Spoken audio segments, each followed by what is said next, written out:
সালাম দেবো। হে এভরিওয়ান, আসলে আমরা এখন বলতেছি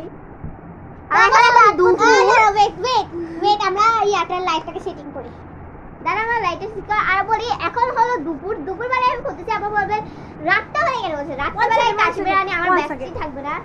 রাতে আমরা আজকে স্টোরিটা স্টার্ট করতেছি।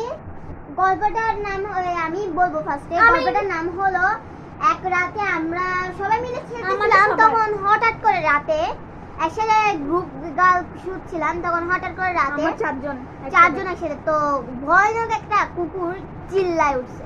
কান্না যেভাবে কুকুর আমি তো ভয় পাই। তারপরে আমাদের দরজায় ঢুক ঢুক ঢুক ঢুক করতেছে। না আওয়াজ আমি বলি আমি সেদিন ঘুমনাচ্ছিলাম, তখন সেদিন কি ছিল আমাদের সেম এগুলো সব ঘটনা হচ্ছে আমাদের কাছে। আমি ওকে ওই ঘরে কে ঘুম করছে, ওরা তো ঘুম যাও, আমাকে কে ঘুম করছে।